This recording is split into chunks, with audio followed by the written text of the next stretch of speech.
Hi, everybody. I'm Brittany Lewis with Forbes Breaking News. Joining me now is Eurasia Group U.S. Director Clayton Allen. Clayton, thank you so much for joining me. Thank you for having me.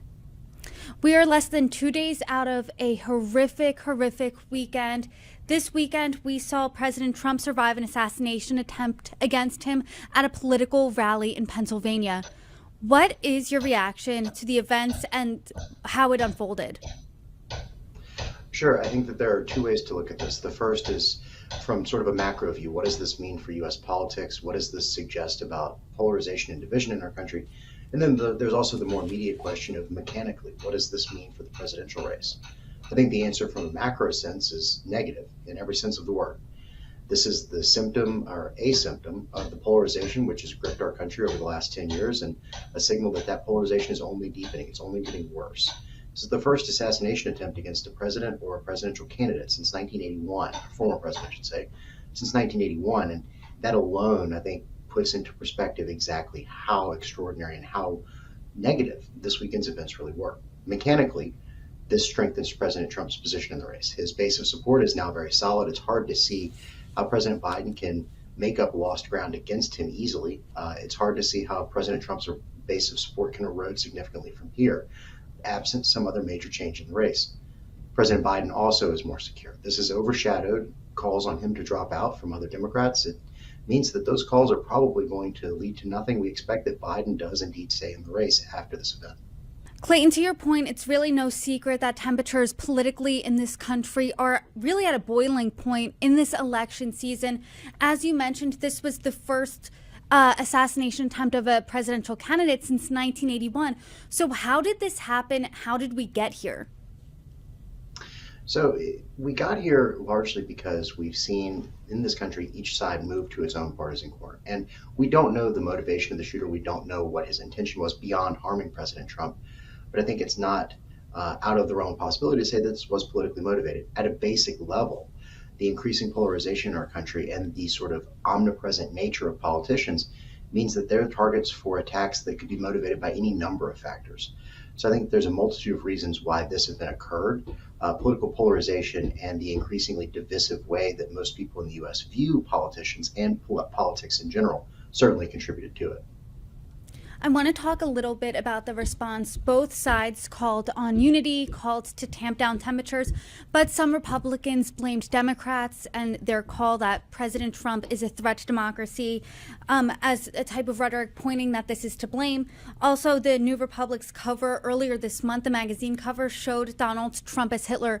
Do you think that this type of rhetoric is to blame for the assassination attempt? I think that this is certainly indicative of the way that people can take very extreme rhetoric into account when they shape their view of politicians. I wouldn't ascribe blame to one side or the other for exacerbating extreme rhetoric. In this case, certainly, one thing that we can expect is that you're likely to see Democrats skew away from a message of Trump as a threat to democracy. That's been largely nullified by the events of this week, and certainly Republicans and Donald Trump have a very direct counter to that it was him who faced the largest risk here. He was the one who was attacked, and therefore he is not a threat to democracy, or at least the threats to democracy come from multiple directions. I think that one thing that you have seen in the response to this attack is that, yes, there were bipartisan calls to unity. House Speaker Mike Johnson, President Biden, both espousing the same general message. This is a time to come together, a rejection of political violence in all forms and motivations. You also saw responses that really framed the us versus them dynamic, most notably from Senators J.D. Vance and Tim Scott, two of the frontrunners to be Trump's vice president. Those were not responses that exist in a vacuum. I think it's reasonable to say that they were at least run by or at least checked with the larger campaign apparatus. And so I think that's more indicative of the direction of travel in terms of where we're headed. People are going to be forced to their own partisan corners. This is not a time that the country is likely to come together. If anything, I think this exacerbates underlying divisions. The campaign for President Biden, as well as Democrats as a whole, has been largely Donald Trump is a threat to democracy. Is this a point? Is this a talking point they continue in the wake of the shooting? I would be surprised if they continue to hammer that point in the way that they have in the past. It's been largely focused on Trump as an individual to date. I think that there will still be an element highlighting Trump's role in January 6th, his efforts to contest the results of the 2020 election, overturn them in some instances, I don't think that's going away. I think the framing of that shifts drastically, and it would have to for Democrats to maintain any sort of viability in the race. You can no longer say without any sort of criticism that Trump is the only threat to democracy. He is the individual who's trying to undo democratic process. This assassination attempt shows, at a very least, that there are threats to all politicians. So I would certainly expect Democrats' message to change pretty substantially in the coming days. As you mentioned in the top of the conversation, from the presidential debate on, there have been a steady drumbeat of calls from Republicans, independents, Democrats for President Biden to step down from this race. Since the assassination attempt, those have been largely muted. So how does this reshape the rest of the election season from now till November? So I think that the calls on Biden to drop have been largely muted, and I expect that dynamic to continue over the next several weeks. I doubt that we hear a tremendous amount more. It seems like if Biden can get through this week, the RNC, without another major gaffe, we're likely to see those calls largely drop away. I think that the way that this has impacted the race is that it's created a new issue for the Biden campaign, that they're now contending not just with President Trump and with Republicans, but also with addressing internal Democratic divisions, which threaten their base coalition. What do you think this event signals largely to the rest of the world? I mean, does it show just how deeply divided America is right now? I think that the signal this sends is a negative one. Look, the U.S. is the only large major democracy that cannot hold an election that's trusted by an overwhelming majority of its voters.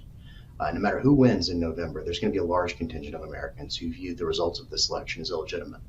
That dynamic was on full display this weekend. This exacerbates perceptions that America is increasingly riven by partisan division. This is also an opportunity for America's adversaries to take advantage of that division to try and advance their own malign aims. Russia, North Korea, others who engage in election interference certainly look at this as an opportunity to sow additional seeds of distrust to try and pull Americans away from each other and further undermine trust in our democratic institutions and system. All said, this was a negative event, not just for America internally, but also for global perceptions of its democracy. Since this was obviously such a negative, such a horrific event, and you don't anticipate, the country really unifying in a meaningful, positive way, what are you specifically looking out for next? As right now the RNC is underway, the DNC will be next month. There is an election in less than 4 months. Absolutely. I think the thing to watch this week is the RNC. There are some indications that Trump will pursue more of a message highlighting unity. I think that is certainly going to feature into his addresses. However, the baseline approach that his party is taking, I think, is certainly sort of captured by the statements of J.D. Vance and Tim Scott. That's going to also be a feature in this narrative. The balance between those two narratives, I think, is what to watch during the RNC, as well as the response from other politicians. Are there protests? Are there other activities that happen alongside the RNC? Does that feed into greater protest activity around the DNC as well? Those are the things that I would watch, and I think that at a basic level, our expectation here at Eurasia Group is that political violence in this cycle, whether it's small scale, whether it's high profile, like the event of this weekend, is a risk that we would definitely highlight when our clients are asking us about what to look forward to, both this year and next.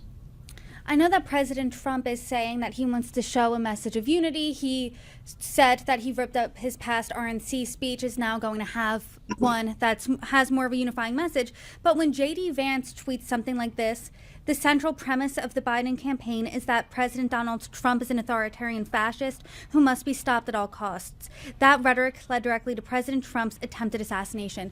How does the GOP square those two messages? I think it's going to be challenging, to be very blunt.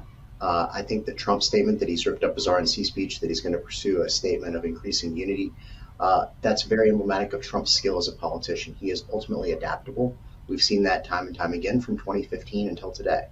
Ripping up his RNC speech, whether or not that actually occurred as a rhetorical device, is a very powerful one. It suggests that Trump is looking at this through the lens of statesman. I don't know that he'll necessarily be able to pull that off. Certainly one of the things that we're watching is Trump's individual demeanor. His individual demeanor sets the stage, sets the tone for the rest of the party.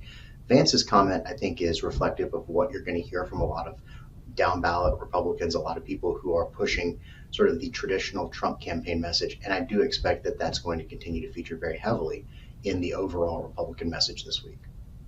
Clayton Allen, thank you so much for your insights today. You're welcome back anytime. Thank you very much for having me.